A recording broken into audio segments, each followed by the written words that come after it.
The English Mic, learn English. Welcome to the English Mic, your go-to channel for learning English the easy and fun way. Whether you're a beginner or looking to sharpen your skills, we've got grammar tips, spoken English lessons, vocabulary tricks, and more. Absolutely. Subscribe now and start your journey to fluent English.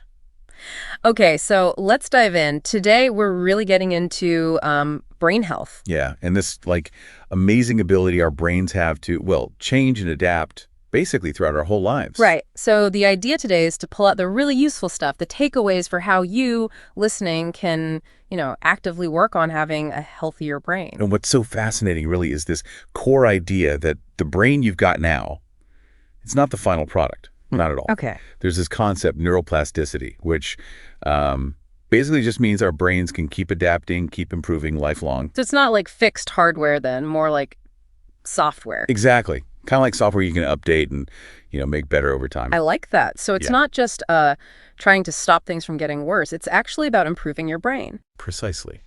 And there's this element of sort of wanting a healthy brain, developing that desire to look after it, being motivated. Yeah, that motivation piece is key. And that leads to, figuring out what things might actually harm your mind, right? Identifying those negative impacts. Definitely. And if you look at the bigger picture, cognitive health, the stats around dementia, Alzheimer's, they're pretty stark. They are worrying. And they're projected to go up. But here's the hopeful part. We actually have more control than we often think. How so? Well, genetics might, make someone more susceptible, sure. But those same genetics can give clues about what preventative stuff you can do. It's about knowing your own weak spots, maybe, and then acting on that knowledge. So just because it runs in the family doesn't mean you're, doomed. Yeah. It's like, if heart problems run in your family, you'd probably be careful about diet, exercise, right? Every day. Exactly the same idea for brain health risks, like Alzheimer's. You can take steps, Bailey steps, to lower those risks. Okay, so what are these big risk factors, the things we can actually do something about? Well, there's a really helpful way to remember them using the mnemonic Bright Minds. Bright Minds, okay. Yeah. So the G is for genetics, which we just talked about. Mm-hmm. But the others, they point to areas where we can really make a difference. All right, let's unpack some of those then. B, what's B? B is for blood flow. Blood flow to the brain. Makes sense. Yeah, and low blood flow is actually a pretty big predictor for Alzheimer's. Your brain just needs that constant supply of oxygen, nutrients. Works properly, yeah. So things that block that flow. Yeah. Head injuries, heavy drinking, drug use, even chronic stimulant use like caffeine or nicotine, they can hurt. Right. But exercise helps. Oh, exercise is fantastic for it. It really boosts that circulation to the brain. Any specific kind? Well, what's interesting is that activities involving coordination seem especially good. Coordination, like what? Like table tennis or pickleball, things where you're coordinating movement. Huh. Why those? It seems they really engage the cerebellum. We usually think of it for motor skills, but it's actually vital for overall brain function, cognition too. That's really interesting. Good detail. Okay, next letter. R. R stands for retirement and aging. Okay. What's the focus there? It's mainly about keeping healthy iron levels. You don't want too much because that can speed up aging. But you don't want too little either. Right. Too little can mess with sleep, maybe contribute to anxiety. It's about balance. Gotcha.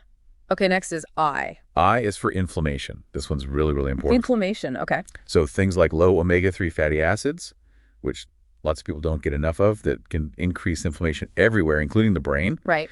And also, this might surprise you, there's a link between gum disease and both brain and heart disease. Gum disease? Seriously? How? Inflammation again. Those chronic infections in your gums can release inflammatory stuff into your blood, affecting other places. Wow. So flossing is actually important brain care. Kind of, yeah.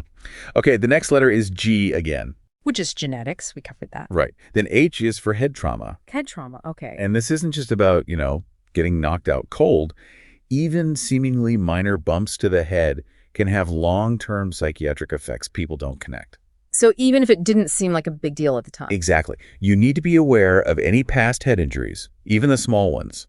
The lack of a big immediate drama doesn't mean the brain wasn't subtly affected. That's sobering. Okay. T. T is for toxins. Okay.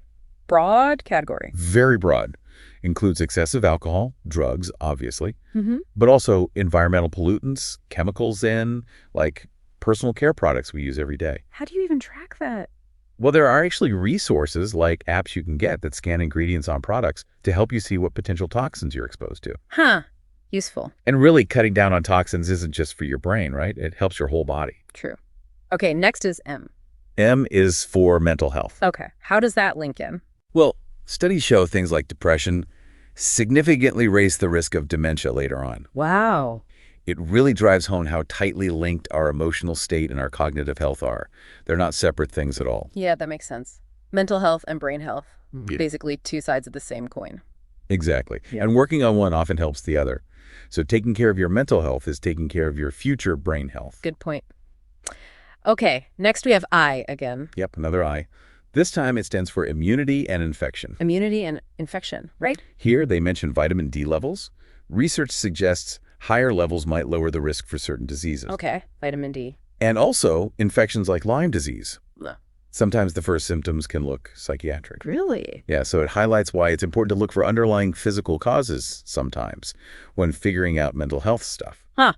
Good reminder to look at the whole picture. Okay, N. N is for neurohormones. Hormones, okay. Yeah, the advice is basically get your hormone levels checked annually because imbalances can really impact brain function. Anything specific mentioned? They do mention low testosterone in younger men as something that seems to be a growing concern. Interesting. Okay, last one. D. And D is for diet. Probably not a shocker. Yeah, diet always comes up. But the data is pretty clear. A large chunk of the population is overweight or obese, and that's linked to smaller brain volume and worse cognitive function. So what you eat directly affects your brain's size and power. Basically, yes. Feeding your body well is feeding your brain well. Okay, so that's bright minds. Wow. That covers a lot of ground. It really does. It shows how many different parts of our lives feed into our brain health. And the really good news in all this, it seems, is that most of these are things we can actually do something about. We have some control. That's the empowering part, isn't it? It's not just knowing the risks. It's about, actively doing brain healthy things, taking those preventative steps every day. Yeah. And one thing that really struck me is this idea that it's possible to change things even if your past wasn't perfect. How do you mean? Well, the idea that people who've maybe had issues like substance abuse or even a brain injury, they can show real measurable improvements on brain scans if they commit to a healthier lifestyle. Oh, absolutely. Those stories are incredibly powerful. It just shows how resilient the brain can be. Yeah. It means it's never really too late, right? Yeah, exactly. It's never too late to start making changes that help your brain. And seeing those changes, like on a scan, can be a huge motivator. Makes it feel more real. Definitely. And it's not just about avoiding the bad stuff. It's also about actively feeding the good stuff, right? Oh, for sure. Think about the hippocampus, crucial for memory. Right. Every single day we make new stem cells there. Someone called them baby seahorses, which I like. Mm-hmm. Baby seahorses. Okay. And our daily habits either help those little guys grow and survive, or they don't. So consistency is key. Small good things. Repeated. That's it. Just like any other part of you, your brain does best with consistent care. Small positive actions add up big time.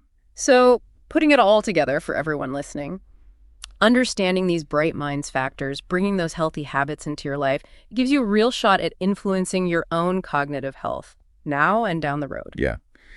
It's about taking those steps, maybe adding those coordination exercises, maybe being more careful about toxins, getting enough sleep, better food choices. Well, it never resonates. Which leads to a really practical question for you listening right now. What's one small thing, one actionable step you could commit to doing, like today?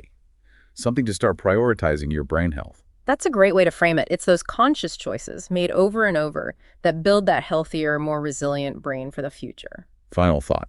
Considering the brain's remarkable ability to change and adapt throughout life, what small, consistent habit could you introduce today to start nurturing your cognitive well-being and building a brighter future for your mind?